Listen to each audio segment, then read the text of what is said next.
cracks in the ceiling like a digital vault, locked in a ritual of screens and the blue light haze, where the air is recycled and the minutes are amazed. But the door didn't open, it surrendered aside, and I stepped through the threshold to where the ego goes to die. Now the concrete is breathing, it's humming a low frequency tune, while the skyscrapers lean in to whisper secrets to the moon. I forgot that the windows and ask for a password or a fee. It just rips through my lungs like it's trying to set something free. Look at the pigeons, gray goose dancing on a rusted wire, while the sunset is bleeding out a slow motion fire. I'm standing in the middle of a crowd, yet I'm a ghost in the grain, feeling the first cold needle of a sudden April rain. My palms are itching for a scroll, for a swipe, for a click, but the silence out here is a heavy physical brick, and the scale of it all makes my chest feel small and hollow. A trail of dead pixels is a map that I no longer follow. I see it chasing a plastic bag, treating it like a kite, and for a second the grayscale world flickers back into light. It's terrifying, isn't it? The way the horizon doesn't end, the way the distance is a stranger who refuses to be a friend. I'm stepping over puddles that reflect the sky I forgot to name, where the wind and the smog are playing that high-stakes game. I used to think the world was a thumbnail, a cropped-out view, a filtered version of a light that was never actually true. But the dirt under my sneakers feels like a heavy, honest weight, and the noise of the traffic is just the city arguing with fate.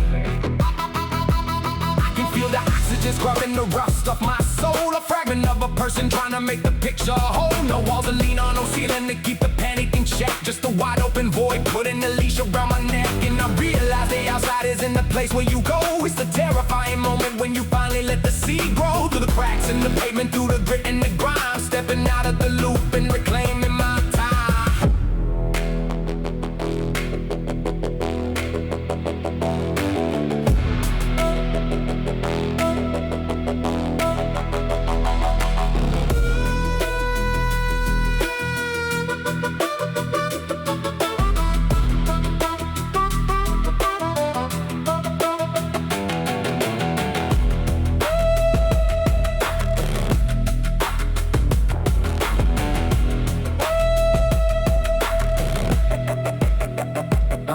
In the silence of a room that doesn't breathe, counting patterns in the plaster, watching memories weave through the cracks of a ceiling that's forgotten how to hold the weight of a secret that's grown too heavy to be told. See, the door is just a suggestion, a boundary of time, but the perimeter is shifting, crossing the psychic line. I stepped inside the static where the humming meets the bone, and realized the crowd was just a mirror of the lone. Now we're diving past the skin, past the ego, past the pride, into the cellar of the spirit where the ugly things hide. It's a museum of the moments that I couldn't quite erase, a gallery of ghosts with my own distorted face. Is it claustrophobia if the walls are made of thought, or just a slow realization of the battles that I fought? The interior is cavernous, a cathedral built of rust, where the promises I made me are dissolving into dust.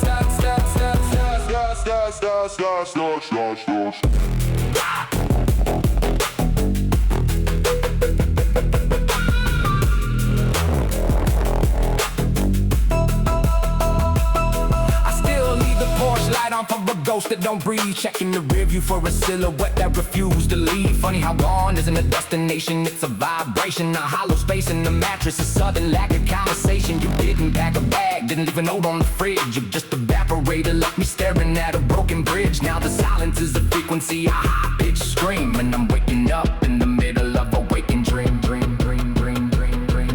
See, the tragedy ain't the exit, it's the residue you left, a half-empty bottle of slow motion kind of death. You stole the oxygen from the room without moving the muscle. Now I'm fighting with the air, a one-sided kind of hustle. I check the archives, search the clouds for a digital trace, but the server's empty, just a burnt-out version of your face. Gone is a heavy word for something that doesn't have weight, like a locked door humming with the irony of fate.